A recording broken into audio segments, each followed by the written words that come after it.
Yo, what's going on? What's going on?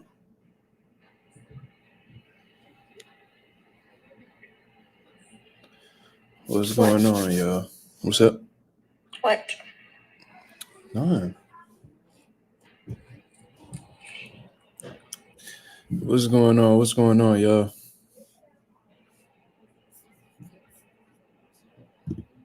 Let a few of y'all get in here. What's the deal? I hope everybody's having how can I say this? I hope everybody's having a blessed, beautiful, positive, productive night, man. Hope everybody's doing well. I'm gonna let a few people get in here and get their notifications and all that. Let me send it out. Send it out to the group chat real quick.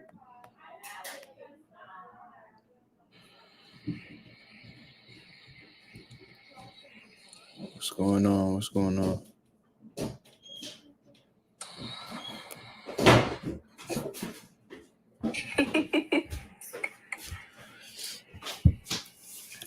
See what's going on. We're going to let a few people get in here for sure, man. We definitely got some things that we need to talk about. Yo, Sai, what's going on, Sai? How you doing? What's up? Chris, what up? It's the boy Chris right there. Hope everybody's doing well, man. I hope everybody enjoyed their long weekend and all that. You know what I mean? I'm well. Thank you. Yo, Slime, what up? We got 6 people in the building, man. Hit the like button as soon as you come in. It is very much appreciated. You know what I mean? We definitely gonna get to talking today, though. We got some things that we need to discuss because I feel like it's real important that we speak about this and what is exactly going on in the boxing world. You know what I mean? See, a lot of people quiet. A lot of people quiet about this news, and I just want to know what the people, with the nation, with the mob, what they think about this whole thing. You know what I mean? So we definitely gonna get to talking for sure.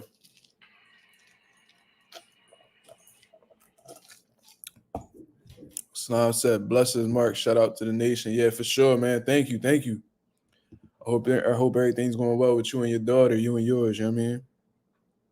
For sure. Got to spend some time with my son this weekend, man, and a good majority of yesterday. So I'm blessed. You know what I mean? Definitely blessed. Stop motion MMA. What's going on? All right, man. We got 12 people in the building, man. So we might as well just get to talking right now.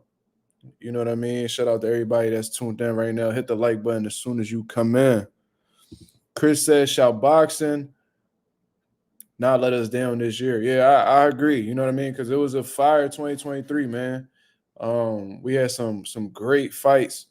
Whether we talking about Benavidez, and it don't even feel like it happened in 2023, but it's just been so many great fights. You know what I mean? Caleb Plant, David Benavidez, Canelo Jermel, Crawford Bud, of course. Crawford Spence, of course. Tank Ryan Garcia, Devin Haney, Loma. It's just been some great fights this year, man. I really can't complain at all. Very satisfied as a boxing fan, but I want to speak about what's been going on with the business of boxing, how the way these sanctioning bodies been moving lately. You know what I mean? And a lot of these fans, being real quiet, real hypocritical these fans are, man. But we definitely gonna get into it. Pagad, he said Shakur Stevenson is a disgrace to boxing. I don't know about all that. What makes him a disgrace exactly? Because when I think about people that are a disgrace to boxing, I think of people who are moving real funny in boxing. I understand that Shakur Stevenson had a bad performance in his last fight and everything of that nature, but regardless, I don't understand how he's a disgrace. Okay. He said, I don't like how Shakur moves, though, recently. Yeah. He said, Clay said, Rolly a disgrace. Yeah, Rolly definitely be acting funny, man, especially since he got that world title. Well, ever since he got that Gervonta Davis fight, for real, he been moving funny. But he feel like he this big star, and because of that, man, he just blew a massive Payday blew a massive bag against Ryan Garcia, man. I actually put out 2 videos today, man. I spoke about Floyd Mayweather and Manny Pacquiao possibly rematching each other in an exhibition in 2024. Manny Pacquiao, along with the head of Ryzen, announced it in the ring. And it was crazy because I thought that the crowd would have had a bigger reaction to it, but they didn't really react at all. I don't know if it's because they didn't understand the man or they just wasn't looking forward to it. But regardless, I made a video on that. And then I also seen an interview from Bozy Ennis, Jerron Ennis's father, on YSM Sports Media. And he was saying how Mario Barrios versus Jerron Ennis is happening. You know what I'm saying? So he didn't say exactly whether it was going to happen next or anything of that nature, or gave us a date in particular. But it sounds like that's the most realistic fight for Jerron Ennis next. You know what I'm saying? Now, exactly what platform it'll be on, I'm not sure. I really have no idea. But considering the fact that Steven Espinoza is most likely going to be doing business with Al Heyman, and Steven Espinoza has a relationship with Jerron Ennis, I'm sure Boots will be following Steven Espinoza over to PBC on Prime. You know what I mean? That's just my guess, though. I'm not really sure exactly what's going on. I see Eddie Hearn trying to shoot like his shot at Jerron Ennis pause. You know what I mean? In terms of just being his promoter or just bringing him onto the zone or whatever. He was definitely like placing his bid in a way. You know what I mean? But we'll see. You know what I mean? Clay says, Shakur just trying to make the big fights. Yeah, exactly. That's exactly what I see. You know what I mean? I wouldn't call him a disgrace at all. I mean, if you're not a fan of him, cool. If you don't like how he moving, cool. But to call him a disgrace, I don't know about all that. Because when I think about like disgraces in boxing, I talk about dudes like Dillian White. I talk about dudes like Gerald Miller. Guys who are drug cheats. I mean, if Southpaw say Canelo is a disgrace to boxing, you can make a case for that. You know what I'm saying? Guys who blatantly duck fights like Keith Thurman, he is a disgrace to boxing. You know what I mean? Like, hands down. Shakur Stevenson, I don't know about all that. I'm not going to call him a disgrace to boxing. Like I said, if you're not a fan of him, I mean, that's your prerogative. You know what I mean? That's your right to rock with who you rock with. He said Bumlovkin. He pretty much retired, man. That dude, he retired, bro. You should see how fat Triple G look right now. In comparison to him always being disciplined, I think, is Frank Martin a disgrace? I think it's too early to really call it, man. He might have honestly just made a bad business move, or like, you know what I mean? Just like talking himself out of a fight. You know what I mean? With somebody who's not really, you got to understand, like, Frank Martin doesn't have much experience in terms of conducting business at a high level in boxing. You know what I mean? I'm sure his advisors do and everything of that nature, but he could have honestly just listened to, he probably could have took advice from Shakur Stevenson or Al Heyman or something like that. Like, yo, that's not the best move right now. Let's fall back. I wouldn't call Frank Martin a disgrace right now, man. I think to really be a disgrace in boxing, you need to have like a pattern. I think you need to have a pattern of like habitually doing some like shady shit in boxing for me to really call you a disgrace. Or you just, you know what I mean, you just fail a drug test. You just got failed at one time for me to consider you a disgrace. You know what I'm saying? But I wouldn't give him that. I wouldn't put that stain on his jacket yet, man. You know what I'm saying? But yeah, I'm not gonna jump out the window calling him a disgrace right now. But let's say it's a situation where Shakur offered him another fight and he turned it down, or Cepeda offered Frank Martin a fight and he turned it down, or whoever, Gervonta Davis, and he prices himself out of the Gervonta Davis fight. Then it's like, all right, bro, like you really starting to look shaky out here in these streets. You know what I'm saying? So yeah, that's pretty much. I wouldn't call him that to answer your question, Clay. Does he need a redemption fight like people think Shakur does? Well, I really don't feel like Shakur really needs a redemption fight. The man didn't lose. He just had a bad performance. In all honesty, well, I want to say like a redemption fight because it's not like, maybe because his performance was that bad, he need to bounce back and give us a great performance or like a dominating performance or whatever to really show that he's who he says he is. I guess. I mean, yeah, I guess you could say he needs a redemption fight. But in terms of Frank Martin, Nah, man, like Frank Martin was criticized for like 3 days and then people forgot about it because he's not that big of a factor yet in the sport of boxing for us to be really pressed on him. I just think that Frank Martin needs to continue winning. You know what I mean? He need to fight a top dude, whether it's like a Isaac Cruz or a Edwin De Los Santos. That'd be a great fight for Frank Martin. Um, William Cepeda, if he's able to make that fight happen, I would love to see that. He just need to beat an elite level guy.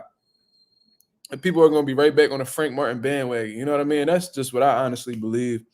You know what I'm saying? But yeah, man, I made 2 videos earlier, man, talking about the Manny Pacquiao and Floyd rematch going on. So check out my thoughts on that. If y'all rock with the content, man, I also put out a video talking about Gervonta Ennis and Mario Barrios possibly fighting next, according to Gervonta Ennis' team. You know what I mean? Bozy Ennis, who I'm gonna have on the platform very soon. You know what I'm saying? Very soon, I'm gonna have along with Gervonta Ennis as well. I'm already getting that all situated, man. It seems like I'm gonna have to go up to their gym to, you know what I mean, really chop it up with them. You know what I mean? Possibly get an Andy Cruz interview. You know what I'm saying? Once he gets back in camp. So those are things that's honestly in the works right now. I'm telling y'all right now, that's what I'm gonna be working on. You know what I mean? They just very busy people. You know what I'm saying? Very busy people. So you know what I mean? I pretty much gotta make a sacrifice. Me being a busy person myself, I pretty much gotta make the sacrifice for that to happen. You know what I mean? But he said definitely co-sign an Edwin De Los Santos fight for Frank Martin. That's a great fight, man. I think that Frank Martin did phenomenal against Michelle Rivera, bro. Like a phenomenal performance. Had a shaky performance in that last one he had, but nonetheless, he rose to the occasion against a top up and coming contender in Michelle Rivera. You know what I'm saying? So he gives me the impression that he rises to the occasions and when it's crunch time. You know what I'm saying? So I would love to see him fight at Edwin De Los Santos, how he deals with that style, because Edwin De Los Santos, Shakur admitted on social media, is a top level guy. Like he's a dangerous fighter. So if Frank Martin was able to convincingly beat him, stop him, whatever the situation may be, that'd be extremely impressive. And that's a fight that'll definitely get him a world title fight in his next bout. You know what I'm saying? That's what'll get him all the attention he need and ultimately gets to his goal to become a world champion or fighting for a world title, which a lot of people don't really get to. You know what I mean? On this boxing journey, a lot of people don't get the world title shots. You know what I mean? So hopefully he's able to get that. Do we have any opinions on Clarissa and Bumgarner? Not at all. You know what I mean? I don't know if Alicia Bumgarner deserves that fight with Clarissa Shields. You know what I mean? And Clarissa Shields, somebody who's not really active in the 147-pound division. I don't understand why Clarissa will make that sacrifice to go down there. Clarissa's a big girl, man. She's a big girl. She's fought as high as 168 as far as I'm concerned, and I think she has got as low as 154 pounds. I don't really see why that fight really needs to happen. In all honesty, I think Alicia Bumgarner needs to get cleared before she is allowed to box. You know what I'm saying? I think that she got other things that she needs to focus on right now, which is trying to get her reputation back on the right track. You know what I mean? I don't know if she necessarily deserves a fight with Clarissa Shields, but if they do make it happen, they sign that dotted line and they get that going, I hope Clarissa beats the dog shit out of Alicia Bumgarner. You know what I'm saying? And I don't care how anybody feel about that. You know what I mean? A lot of y'all got crushes on Alicia Bumgarner or whatever, but I'm still standing on my square that she is a cheater. She's been trying to go around it as if she's vindicated because she did a hair follicle test that avoided 2 substances that she could have possibly been on. You know what I'm saying? But if they do fight, I'll be rooting for Clarissa Shields because just like how I hold men accountable for being drug cheats in the sport of boxing, I'm gonna do the same thing for females. You know what I mean? Females, especially in boxing, want to be treated just like men, right? They want to be compensated fairly, which I honestly agree with 100%. They should be given the opportunity. They should be fighting on big cards like men do. I totally agree with that. But just like Denzel Washington said, you can't, if you pray for the rain, you got to deal with the mud too. Meaning that you, along with the good shit that comes along with men, you got to deal with the bad shit that comes along with men. You know what I mean? So she needs to face the same type of criticism a man will face if she tests positive for a banned substance. You know what I mean? That's just me being fair. I feel like she's really gotten off of this whole situation with uh testing positive for two banned substances, not one but two. You know what I mean? So with that being taken into consideration, is like she not getting that off. She not getting that by me. You know what I mean? There's people on here saying that she innocent. You know what I mean? With no proof that she's innocent at all. What we do know factually is that she tests positive for two banned substances and has since then done a hair follicle test that didn't test for one of the for she tests positive for two banned substances, right? And one of the substances she tests positive for, she didn't test for in that hair follicle test. That's what she's not telling you. You know what I mean? Also, a common injectable testosterone booster, whatever you want to call it, um, wasn't tested on that hair follicle sample as well. So she did a hair follicle test and then tested for all these different substances that she never test positive for, just to make herself look good. But the one joint that she failed for just so happened to not be on the test. Why is that? If you test positive for two substances, you should have tested for, and that hair follicle sample, you should have tested for both of them. You really want to prove you're innocent? Test that hair follicle sample for the two substances you already tested positive for. That makes all the sense in the world. You know what I mean? But it is what it is, man. I don't think she deserved that Clarissa Shields fight, but if it does happen, I'm rooting with. And I'm not even a big fan of Clarissa Shields, but if they do fight, I really hope that Clarissa Shields puts the beats on that woman. You know what I'm saying? Like, I hope she really destroys her, and that's just what it is. Which I believe she will. I think she'll beat the dog shit out of Alicia Baumgartner. That's what I think, with or without the drugs. Shout out to Chris with the $2 super chat. He says USA boxing new rules are a disgrace. If you know, you know. Yeah, I spoke about it on social media and things of that nature. If y'all follow me on Instagram, then y'all already seen it. But considering the fact that YouTube is like real sensitive with speaking about certain topics that's going on in the world, and already know them communities that get outraged whenever you speak out about them or against them, possibly. So I'm not really going to speak about them on here, you know what I mean? Because at the end of the day, this channel, I am a YouTube partner, and with being a YouTube partner, it comes with having certain responsibilities, and sometimes it's best not to say nothing on here about that, especially if you want to be compensated for your work. You know what I mean? So it is what it is. You know what I mean? I ain't gonna speak on it. If y'all know, y'all know. If y'all know, y'all know. You know what I'm saying? Ralph says all cheaters should get banned and stripped of all titles if they hold any. That's a fact. That's a fact. You know what I mean? That's a fact. Mark, it's only boxer Sims defending Baumgartner. That's a fact. You know what I mean? But you know what I mean? It don't change the fact that they defending them, regardless of whether if you know what I mean. There's people defending them nonetheless. You know what I mean? It's disgusting for real. It's disgusting. All she gotta do is put up a selfie on Instagram, and everybody forgot that she was a drug cheat. Like, it's crazy. She just gotta take a picture with a bathing suit on. They like, oh, she innocent. It's like, I don't know if y'all trolling or y'all just that thirsty of men. I ain't never moved like that. You know what I mean? So it is what it is. She could be attractive all she want. A cheater is a cheater at the end of the day. So I don't really care to, compliment the woman or anything like that. She in the sport of boxing that I grew up on, and she's a known drug cheat. So that's just the facts of the situation. I could really care less about what she posting. You know what I mean? Ralph said that's wild. People giving her a pass because she bad. Dudes be so down bad. That's a fact, Ralph. That's a fact. Notes says, shout out my boy Notes. He said she posted today talking about she made it through the storm. I mean, I'm sure she's really making it seem like she's so vindicated now. Like, she's free of all the criticism and that drug test was cap and she was always a clean athlete. Okay. You could try that shit with everybody else, but over here, they ain't gonna work. Yeah, I'm gonna stay clear of it, Clay, for sure. Yeah, we not taking the bait on that. We a little. I ain't the smartest man in the world, but I'm smarter than that. Yeah, I mean, so we're not gonna speak on that.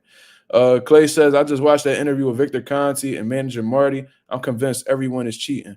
I mean, if you listen, me personally, I can tell you right now that not everybody's cheating. You know what I mean? But as you get up higher in levels, there are people that are looking for advantages. I'm gonna say that. And not if and advantages don't necessarily mean performance enhancement drugs. Sometimes it could be a rehydration clause. Sometimes it could be um it could be anything, bro. Like it could really be anything.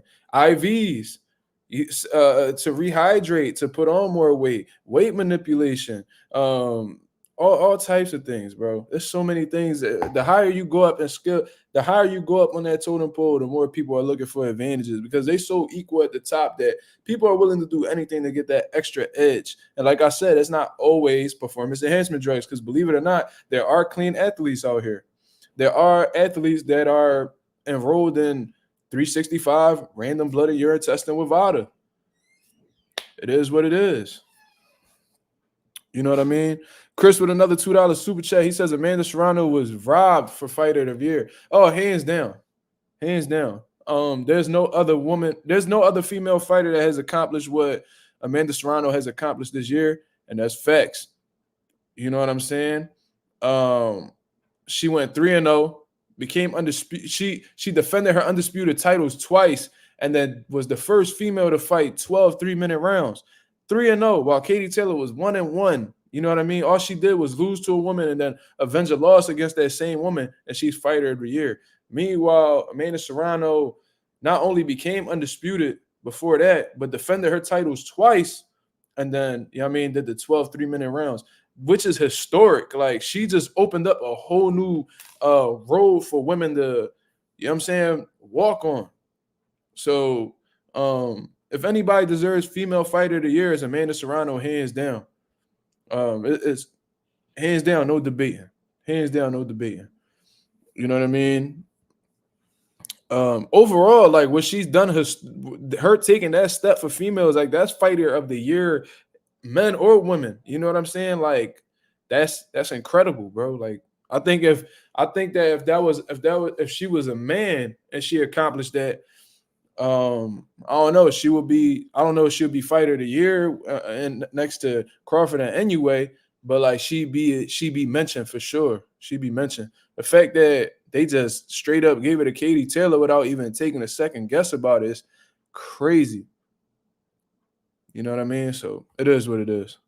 Are IVs allowed in boxing? I think that certain fighters can get. I think that there are exemptions for that. Like I think there's plenty of fighters who get IVs in their hotel room after weigh-ins and stuff like that. I've seen that personally.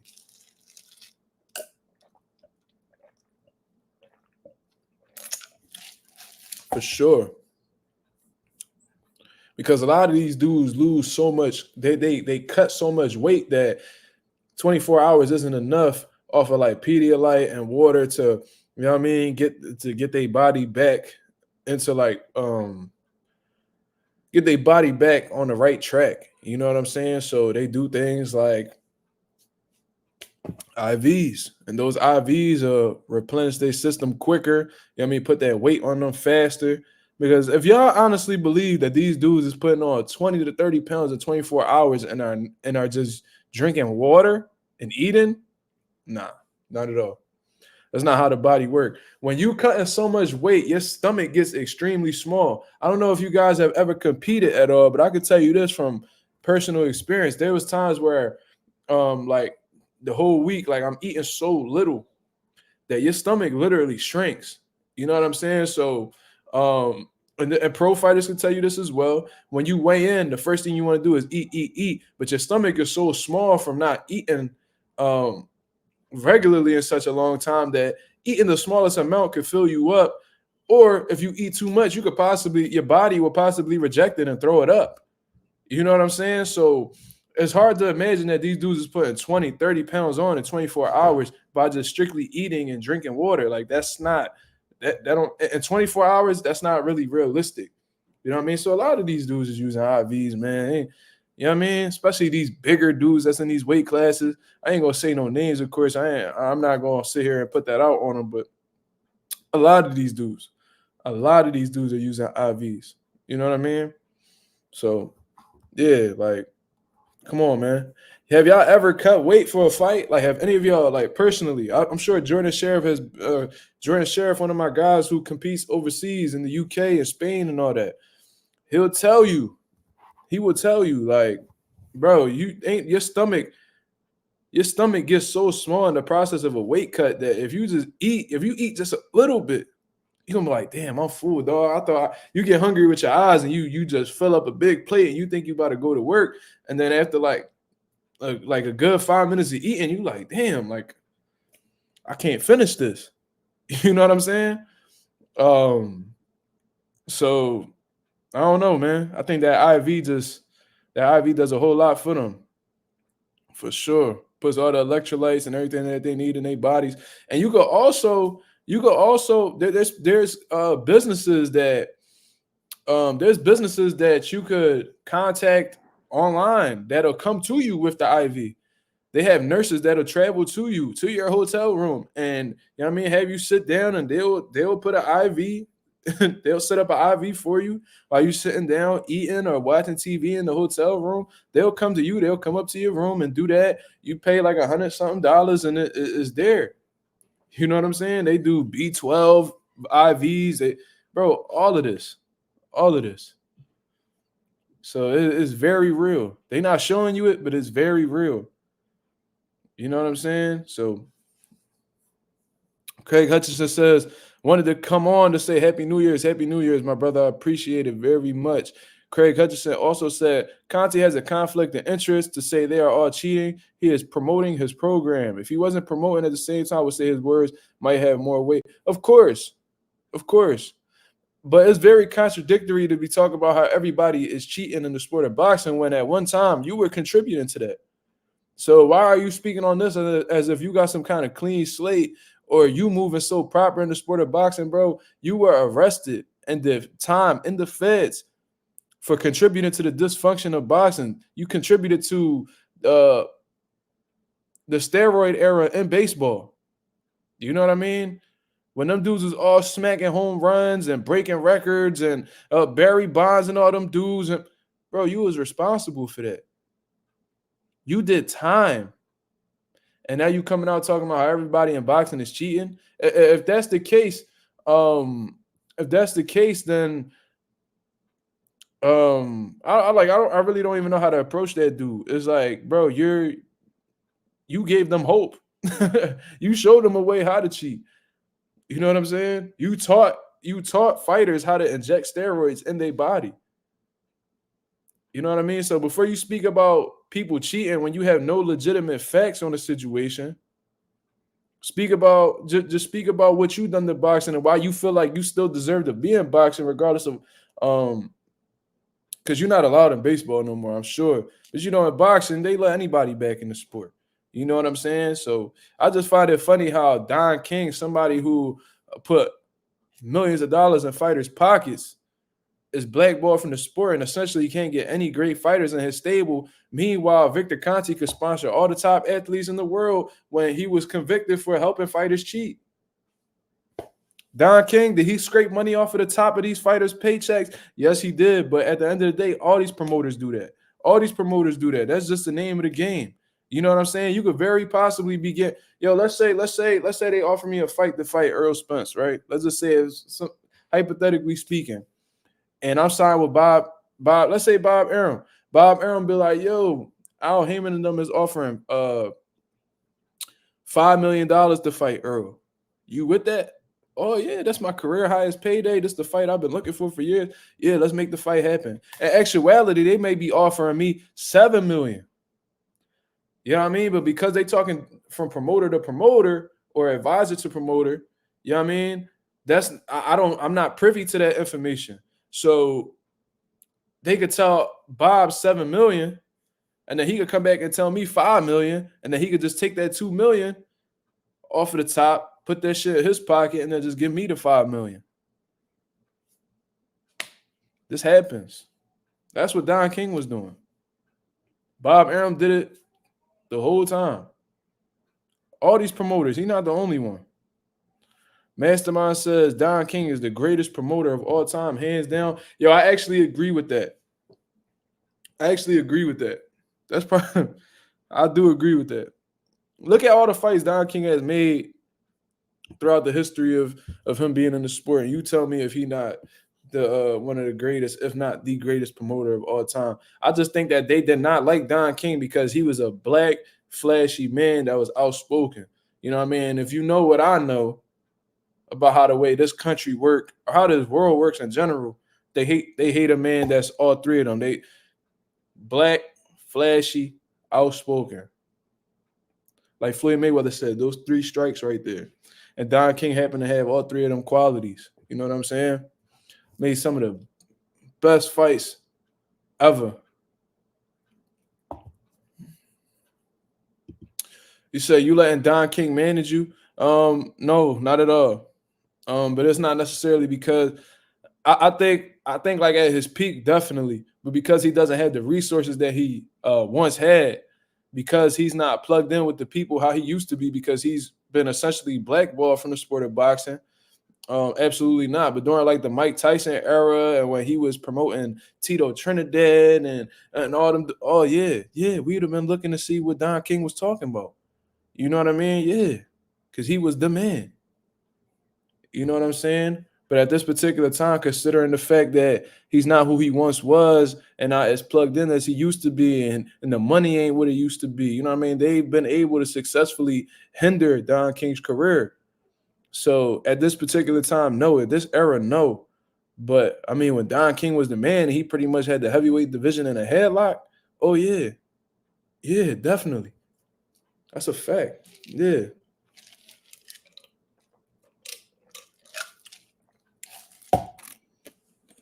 You know what I'm saying? Yeah, another reason they hate Floyd. That's a fact.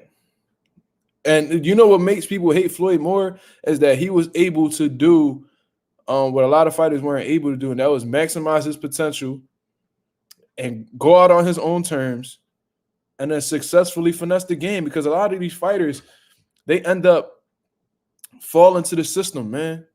You know what I mean?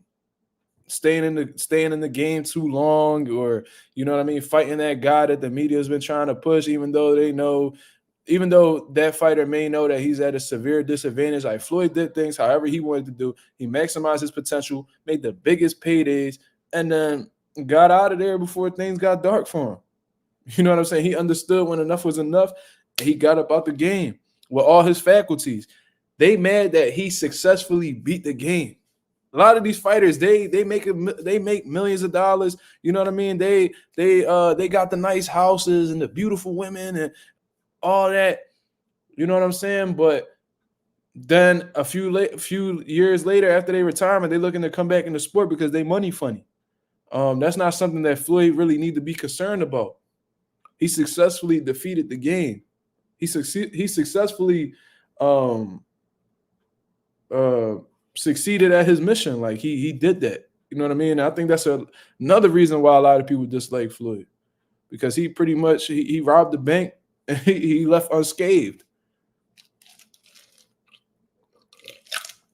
And a lot of reason why Floyd generated so many pay-per-view buys was because they wanted to see that man lose.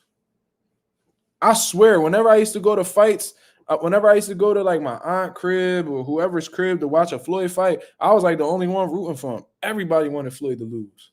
When he fought Canelo, man, everybody swore Canelo was going to beat him. They swore Cotto was going to beat him. They swore Pacquiao was going to beat him. There was people that I made some money off of because they thought Conor McGregor was going to beat Floyd, and they never got their way. So they was really upset about it. You know what I mean? So,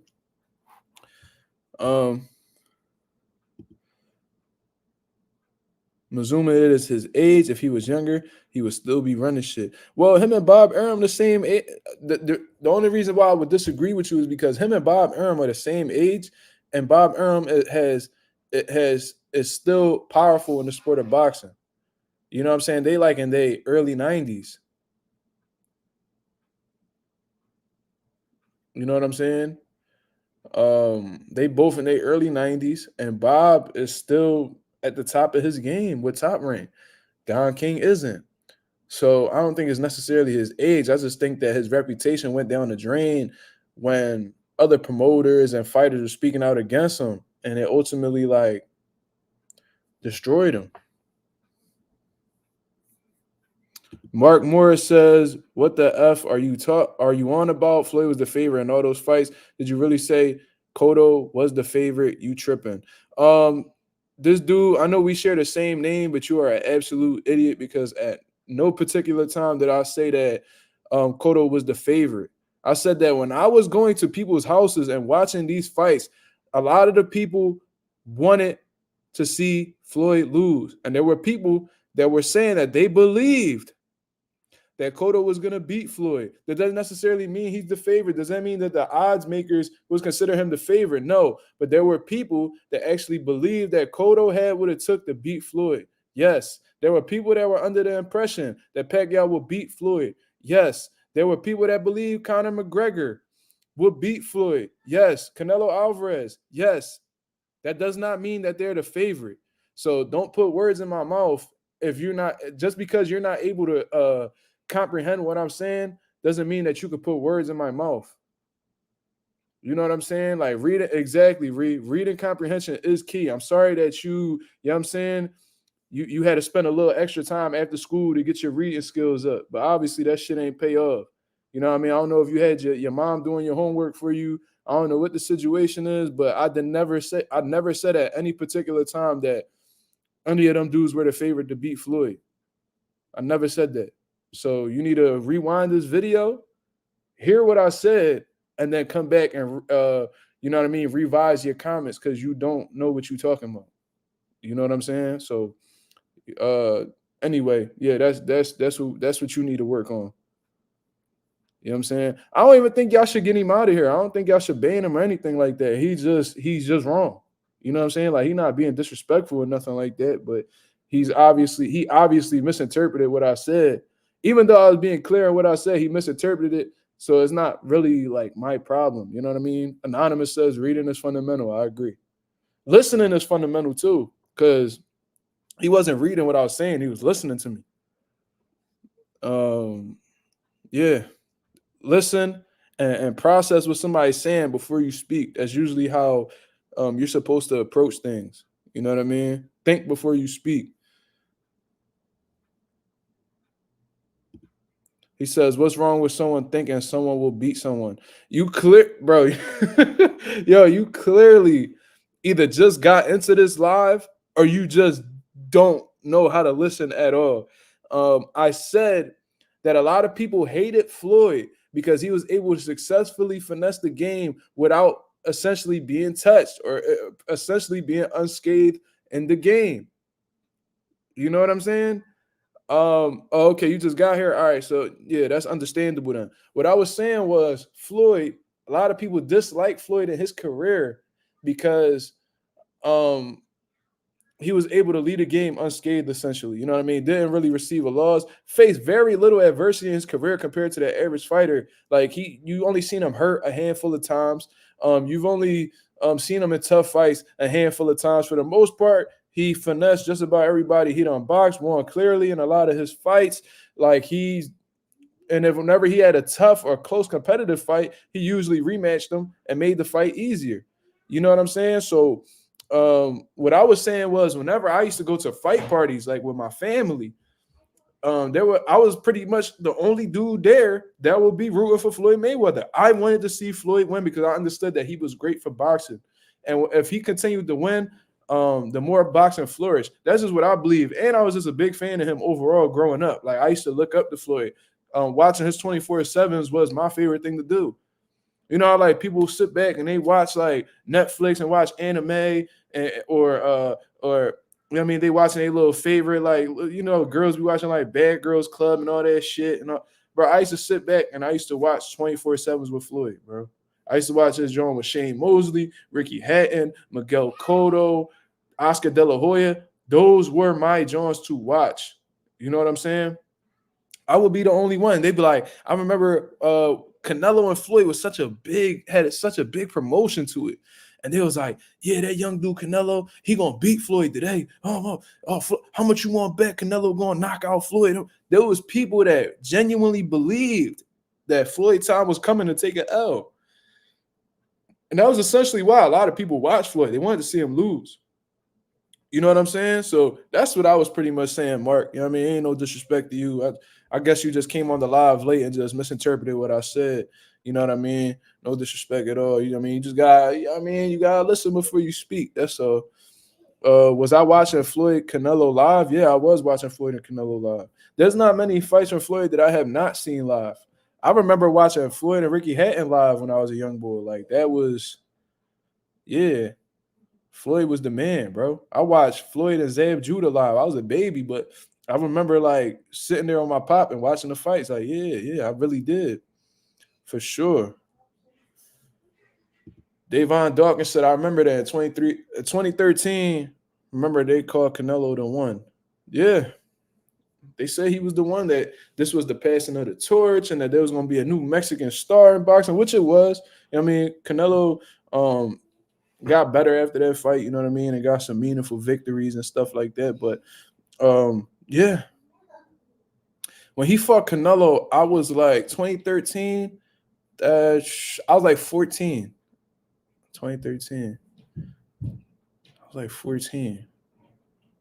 Yeah, I was like 14 going on to 15. Yeah, man. I think I was 15. Well, regardless. Yeah, I was like 15 when that happened. Yeah, I mean, I'm 25 now. So Floyd put a clinic on Hatton. That's a fact. That was a fact. A lot of people thought Ricky was gonna beat Floyd too. That's a fact. You was 47 at that time. How old are you now, Craig? That was like, now it's 11 years ago. So you 58 now? That's what's up. We got an OG in the chat. That's what's going on, if that's the case. Okay, you graduated high school that year. Okay, we got some. Oh, okay. Okay, Craig. Oh, okay, Craig Hutchinson is 57. We got an OG in the chat, man. I might have to give you a wrench for that. You know what I'm saying? Mayweather should have gave an African American opponent an opportunity instead of Canelo. That was a criticism about Floyd for a long time. You know what I'm saying? That he only fought like Mexican or Hispanic flat-footed fighters and things of that nature.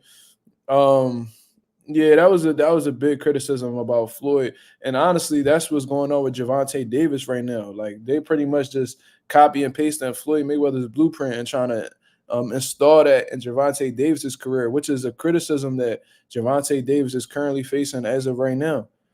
A lot of people question why Floyd never fought Erislandy Lara or Paul Williams or any of them type dudes, you know what I mean? Or even at the end of his career, he never gave Keith Thurman an opportunity, Sean Porter, any of them dudes that was coming up at the time. You know what I'm saying? So, yeah. Me and M says Keith Thurman was trying to fight Floyd for the longest. Yeah, he definitely was, because at one point, Floyd Mayweather was a WBA super champion. WBA super champion. I believe Keith Thurman had the regular version of the WBA title. And he was trying to really get that fight with Floyd and become his mandatory. But what people don't understand is when you are a WBA super champion, you don't have any mandatories. So he just let Keith keep the belt until he retired, and then they Keith, after Floyd relinquished his belts, they elevated Keith to super champion. You know what I'm saying? I believe that's what happened until he ended up relinquishing the belt himself. You know what I'm saying? So yeah, that's some good history if y'all don't know. You know what I'm saying? Let's see. That's the PBC formula for they shielded brothers. They give them flat-footed Hispanics to make them look good. They never match them up with other skilled black fighters because in cases like ESJ versus Bud, the PBC fighter got cooked. That's interesting. That's interesting. Well, Kell Brook was a skilled black fighter, and Errol Spence went over to the UK to beat him. But I see what you're saying. Besides that, yeah, I see what you're saying. Bud would beat a prime Money May. Oof. I don't know. I don't know. That's tough, man. I don't know. That was real tough. I would have to really look at that. JA agrees. He said Bud beats Floyd at 147, in my opinion. That's a hell of a fight. Hell of a fight. I don't know how that go. Floyd wouldn't fight Bud low key. I think that they were both at the same points in their career. I think it would have been inevitable for that fight to happen. I just think that Bud came around at the wrong time. You know what I'm saying? They just different eras. But I think if they were a part of the same era and he came up exactly like how Pacquiao did, that he would have ended up fighting. But I see how they both can win that fight. You know what I mean? I think Floyd's speed and his reflexes and his overall athleticism would have gave Bud some issues. That's what I believe. You know what I mean? Um, that's just what I personally believe. Floyd always found a way though, man. He was clever, man. Clever. Reese says nobody beating Floyd. Yeah, yeah. I would have loved to have seen how Boots would have did stylistically with somebody like Floyd. I wonder how that would have went. It's all interesting. You know what I mean? We won't ever know the answers at the end of the day. We don't got a time machine. We don't know. But let me see. I was heart. Okay, Mark Morris. Somebody. I guess you from the UK. He says I was heartbroken when Spence beat Brook. Brook should have never fought GGG.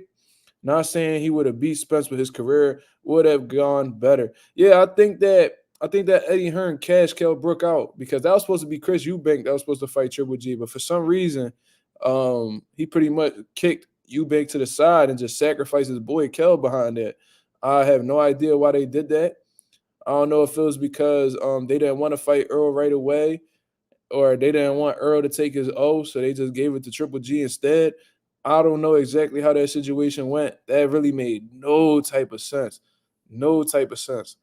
Okay, you say you from the UK. Yo, shout out to the UK. You know what I'm saying? Shout out to the UK. Yo, we need to get some Mazuma merch in the UK, man. We need to get some Mazuma merch in the UK. I need to see my brand over there, man. Considering that it's one of the boxing capitals of the world, I need to see my merch over there, man. So if you go on MazumaMerch.com, man, I don't even care if you get you a sticker, man. I just need to see my merch in the United Kingdom, man. I hope we could really make that happen eventually. You know what I mean? Or my boy Jordan Sheriff, who's also from the UK. We need to get the merch over there for sure, man. Brooke was low-key cooking Spence for the first 6 rounds, like how Khan was cooking Canelo. Brooke was giving Spence a lot of trouble with the jab. He kept countering. He kept countering Earl's jab real well, just coming over the top of his jab. And what's funny is Terrence Crawford essentially did the same thing with Earl. And Bomac talked about it on my channel, man. He was talking about how he knew Bud's hand speed was superior to Earl's. So he knew that Bud could come right over Earl's jab with his own and countering successfully. And if you watch that fight, Kell Brook had a lot of moments where he was just countering Earl's jab with his jab the entire course of that fight. And I think that Bud and his team looked at that and was like, all right, you know what I mean? We see something. We're going to exploit that. And I guess it was something that Earl never corrected.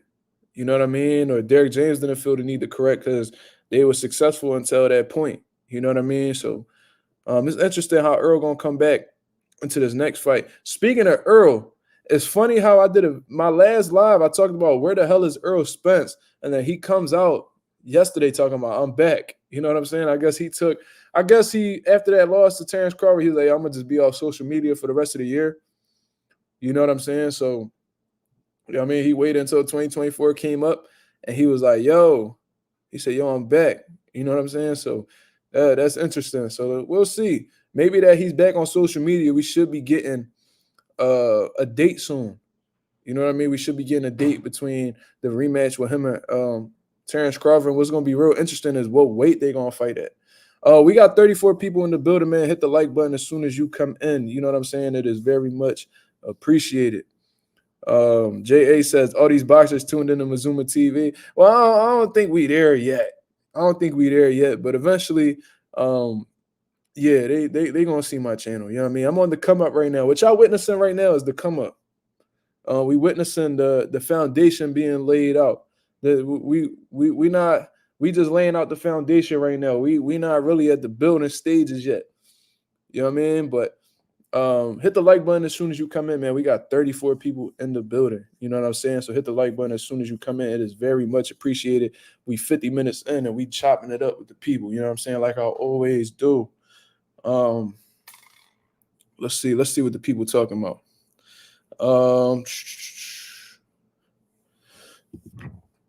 J Cash says 3 of the 10 highest selling pay-per-view of all time was black versus black fighters.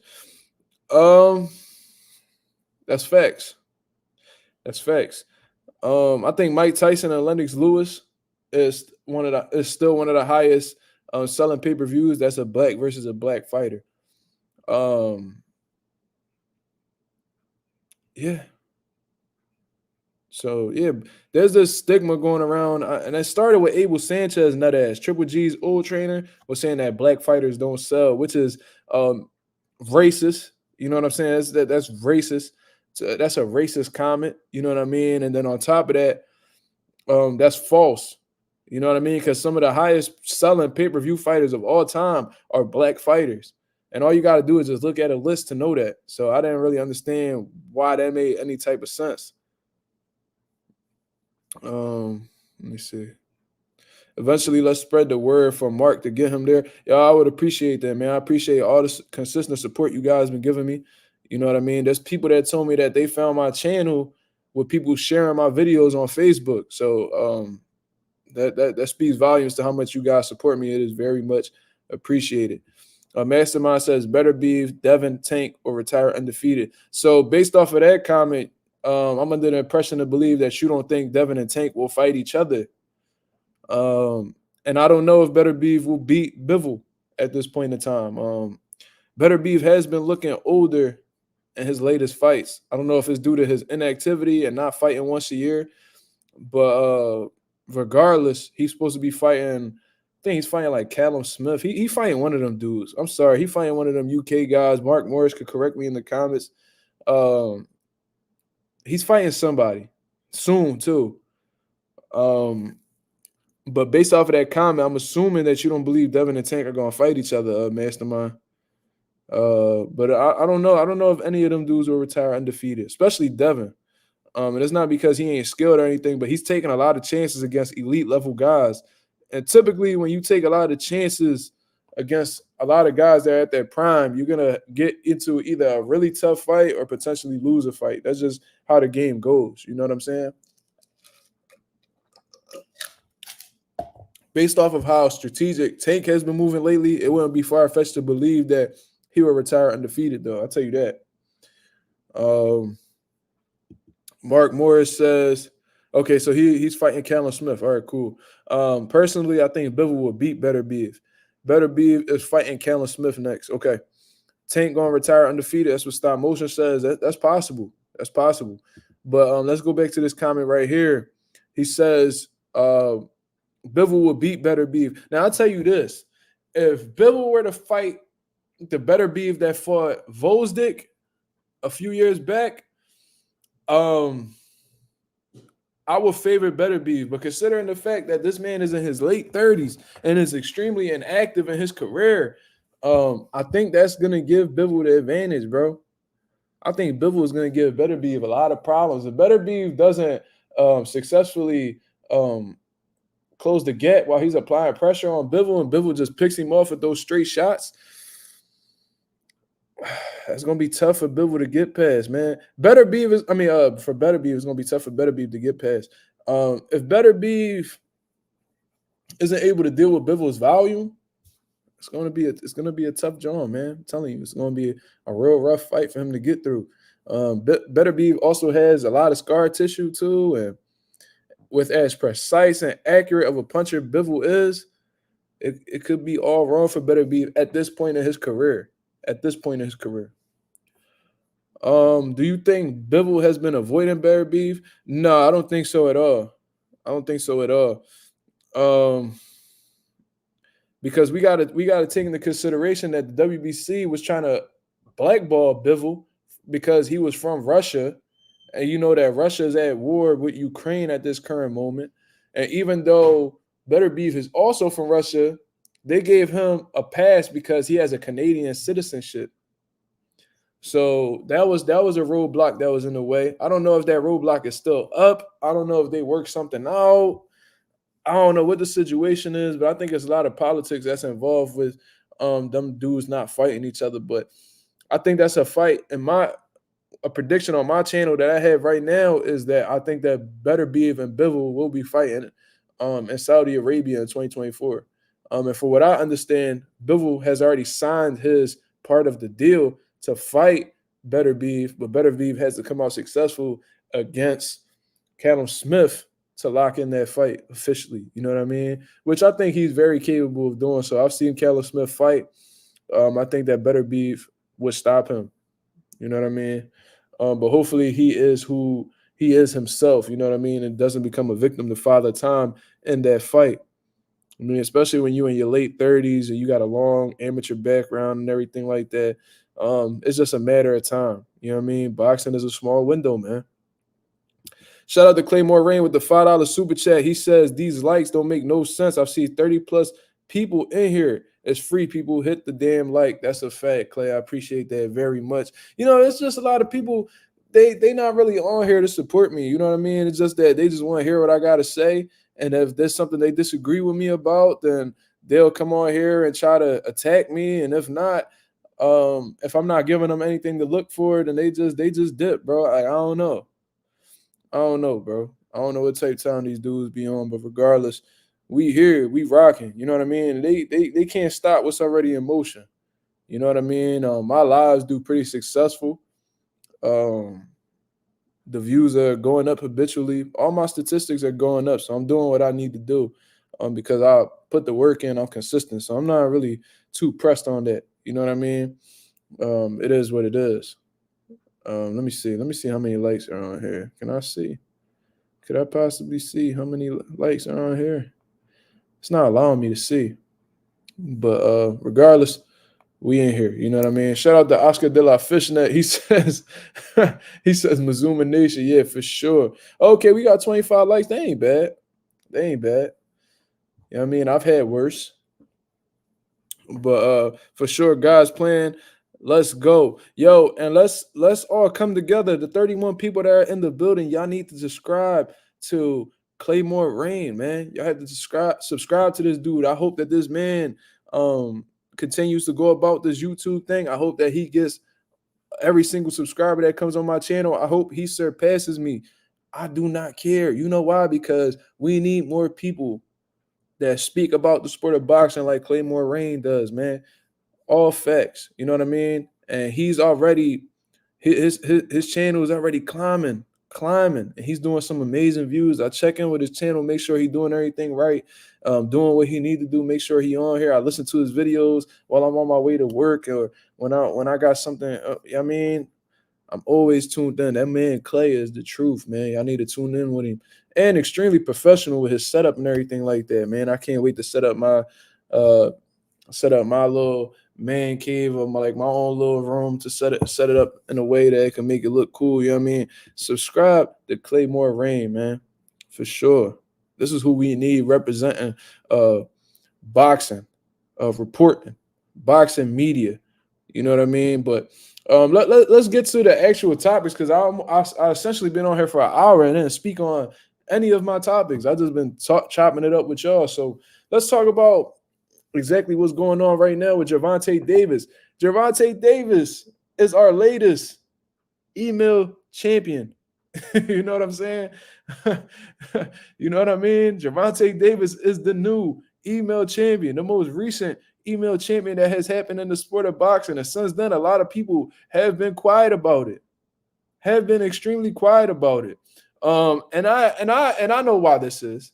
You know what I mean? I know exactly why this is. It's because the first email champion that we really started speaking about is essentially Gervonta Davis's rival, which is Devin Haney.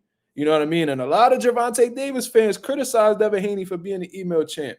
Teofimo's fans, whatever fan base he got left, they was criticizing Devin for it. Gervonta Davis fans is like, oh, he wasn't the real WBC champ. Oh, he was an email champ, blah, blah, blah.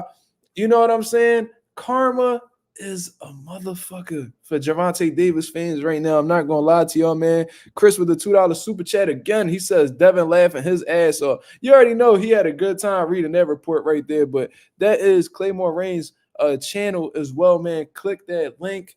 However y'all can do it, man. Copy and paste it. Do what y'all need to do and go subscribe to that channel nonetheless. You know what I mean? I'm gonna put a star right here on so y'all can go check that out. You know what I mean? I'm gonna start that comment for y'all. But yeah, subscribe to him. But karma is a B. I'm not gonna curse too much on here for Gervonta Davis fans right now, man.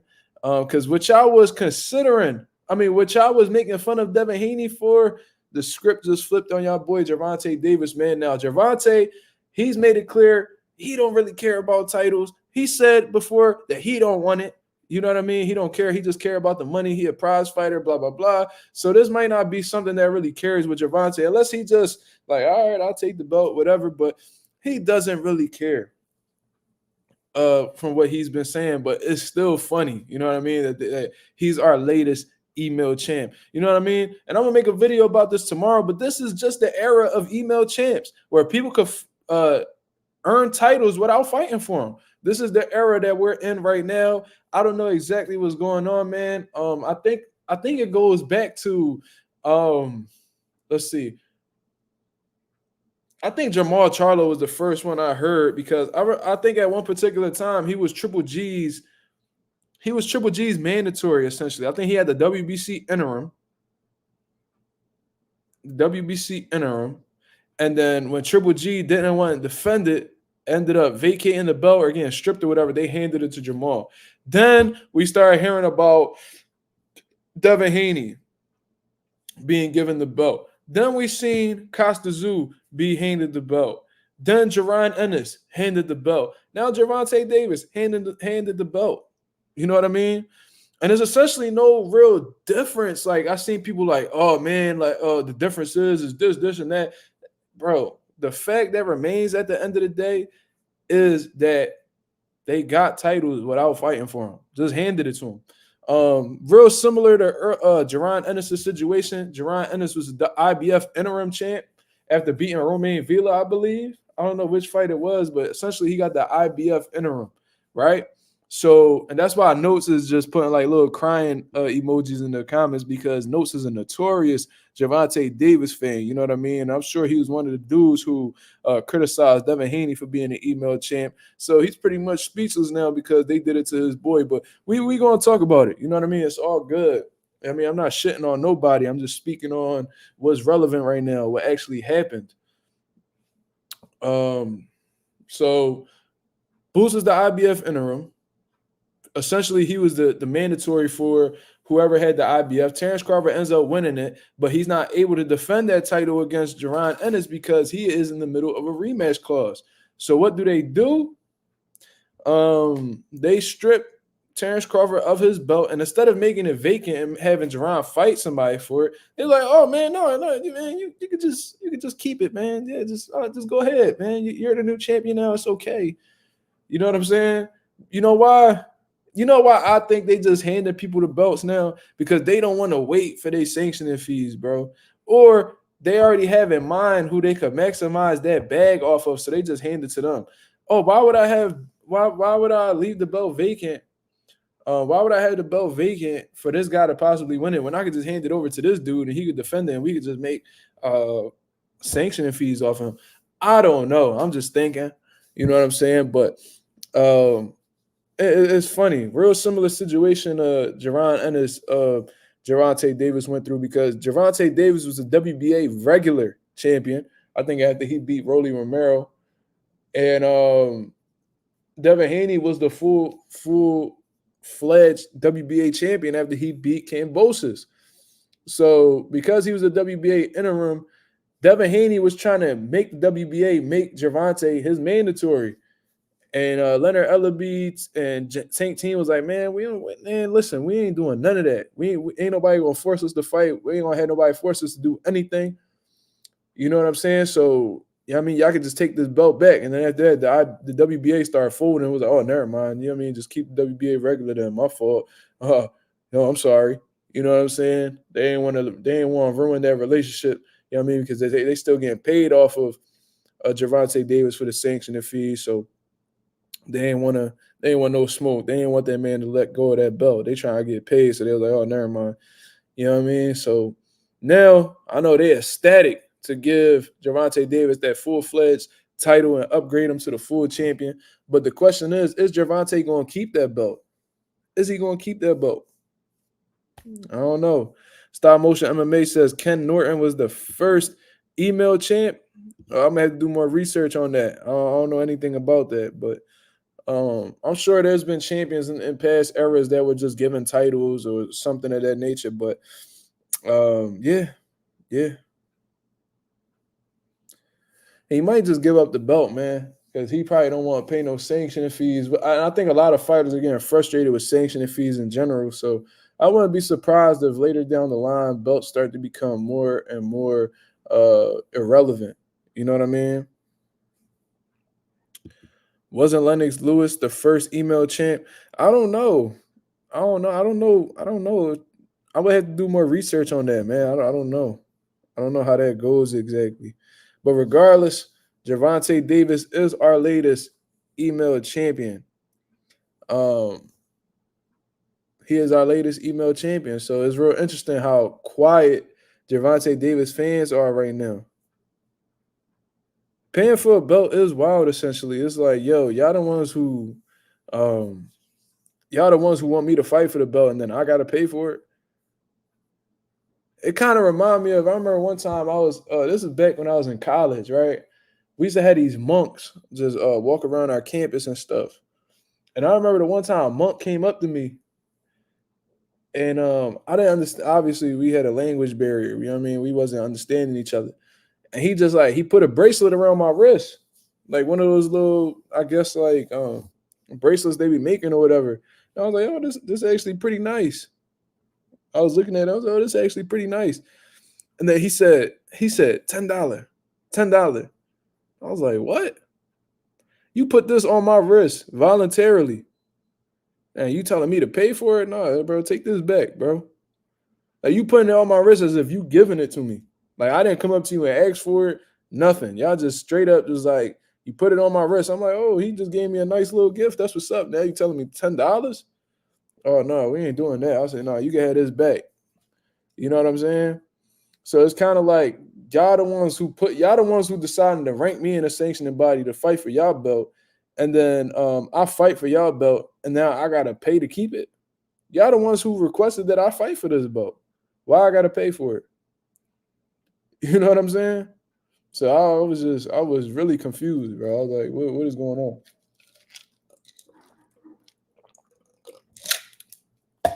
For sure. What you mean sanctioning bodies provide the rankings? I know they do. You know what I mean? They pick and choose who they want on there. You know what I mean? It was like, oh, okay, y'all got this prestigious opportunity to fight for a belt. We're gonna rank you number 10. All right, you won this fight. Now we're gonna rank you number 7, all the way to number 1. And then now that y'all putting me in y'all voluntarily putting me in position. Oh, he said it was another combo. Oh, okay. Now y'all putting me in position to fight for y'all belt. And now you're telling me I gotta pay for it. After y'all requested that I fight for it. Y'all pretty much mandating me to fight for this belt, and now I gotta pay as soon as I win it. Now I gotta pay you, as if I'm doing you the favor, bro. I'm the reason why y'all belt getting recognized. I'm the reason why y'all name getting put out there as the fighter. Y'all not shit without me. Why I gotta pay y'all? Y'all should be paying me to represent y'all. I'm representing y'all. Whenever y'all flash a product like, yo, if I'm a celebrity and I got like a bottle of Pepsi next to me, it's more than likely that Pepsi is paying me to show they brand. You know what I'm saying? So if I'm out here showing a title that y'all from, Like if I'm repping y'all title, y'all should be paying me for spreading y'all brand around and making y'all look good. Especially if I'm like a high level fighter, like a Gervonta or a Floyd or a Canelo or anything like that. It's like, bro, I'm making y'all look good at the end of the day. I'm giving y'all recognition. People paying attention to this belt because I'm the one that's holding. Y'all should be compensating me. For real, for real. But you already know how it go, man. Like J. Cole said, it's you either play the game or watch the game play you. And them sanctioning bodies, they playing the game, man. And they hate when a fighter play the game on them. Once fighters get the once fighters realize the last thing a sanctioning body wants is a fighter to recognize that um the belt, the fighter make the belt. The belt don't make the fighter. You know what I'm saying? The fighter makes the belt cool to have. The belt don't got no power. Really don't got no power. For real, unless the fighters give it to him.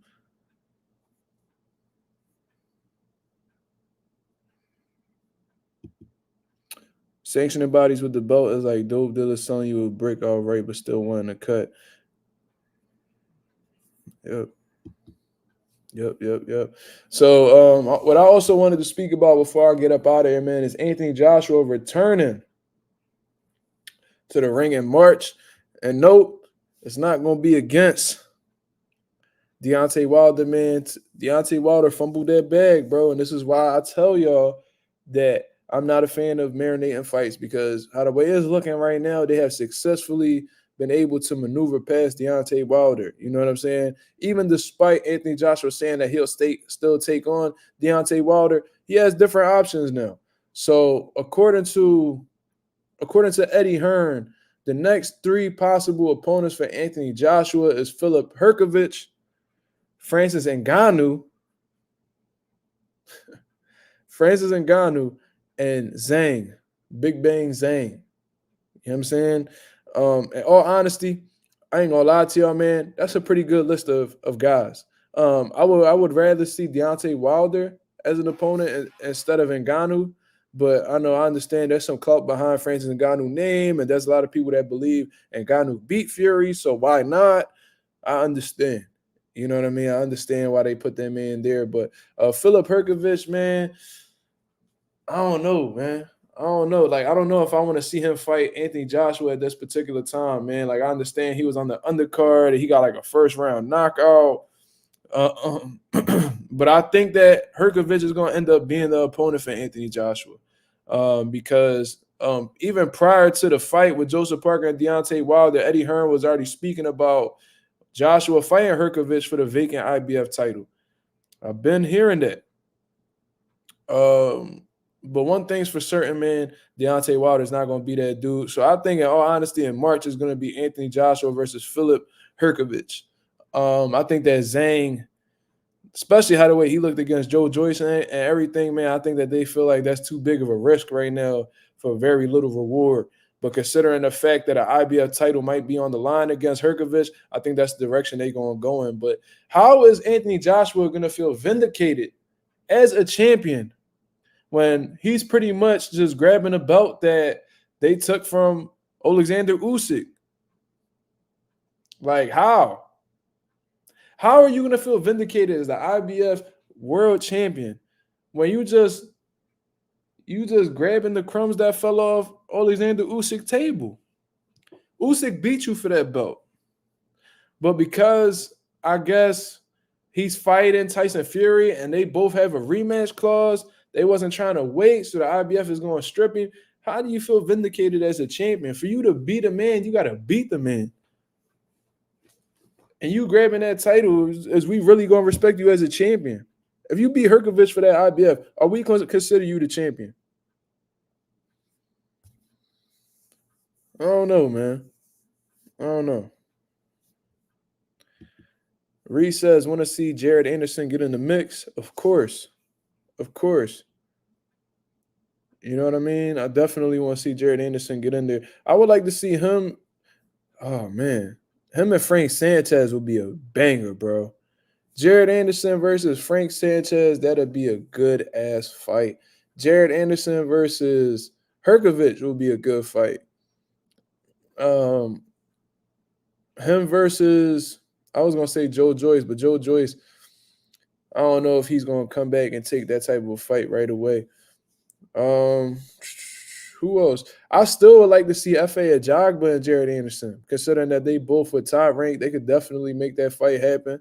And F.A. Ajagba is dangerous, but I think Jared Anderson's speed, power, and athleticism will probably get past him. I would like to see that. I think that's the fight that I would look forward to seeing. I think Top Rank really needs to make that fight happen. Jared Anderson versus F.A. Ajagba. Fire. Fire fight. Clay says Anthony Joshua don't care. He just want to be on the books. He said it already. He valued titles over everything. That's a fact. And I spoke about that. But I guess he only care about what the history books are gonna say. He not worried about what people saying in the moment. He more worried about what people gonna say when it's all said and done. When you and Southpaw going back on live together, that's a dynamic duo. Whenever he invites me, I seen that he had went live, I think yesterday or the day before. But whenever he invites me, I've never said no. So whenever he want to go live, all he gotta do is hit me up, man. That's all he gotta do. Easy work. I don't got no problem collaborating with Southpaw. Whenever he put in the call, I'm there. AJ wants to fight the winner of Fury versus Usyk. Sounds good. Sounds good. But let's say if Usyk were to fight Fury, it was like, is there any point in making that third fight with Joshua? It's like Usyk beat you handily both times. It just seems like stylistically he all bad for you. I don't know if that's a fight that will really intrigue Usyk.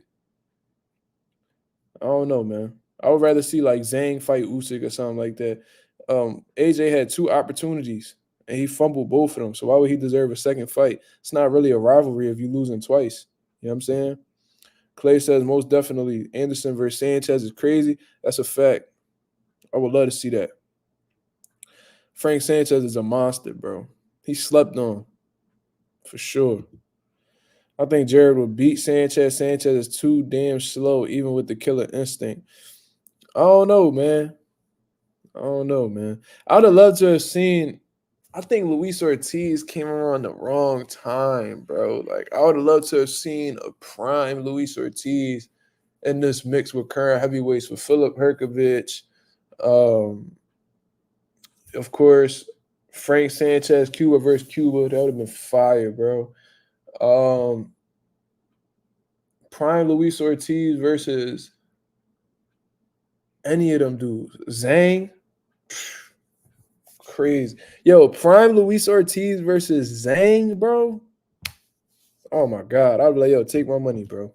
like, let's get it popping. Like, we need that. You know what I'm saying? But they aged Luis Ortiz out, man. But even with him being aged out, he gave Andy Ruiz all the smoke he was looking for, man. It's just that I think Wilder took away from that man's punch resistance. I ain't gonna lie to you. That's what I think happened. But you know what I mean? Age definitely plays a part as well. But the Luis Ortiz that fought like Brian Jennings and all that, bro, when they was on HBO, would have loved to have seen that. All right, Chris, have a good night, man. I'm about to get off here myself in a little bit. Just going to keep chopping it up for a little bit. Sanchez is literally walking over to Junior 5 before he knocked him out. No urgency at all. I think Jared will pack him. He too slow. And Jared Anderson is extremely fast for a heavyweight, so that might be a problem for Frank Sanchez. You might have a great point. But regardless, man, that's pretty much my live for the night, man. I appreciate everybody that came on, man. We got 17 people still on the live. It seems like people checking out as well, getting ready for their date tomorrow. So it's all good, man. You know what I mean? Raul says Andy Ruiz only won because of those knockdowns. Andy wasn't really dominating Luis. That's what I'm saying. So I think a younger version of Luis would have beat Andy easily. You know what I'm saying? I just think that Father Time caught up to him in that fight. I ain't gonna lie to you, but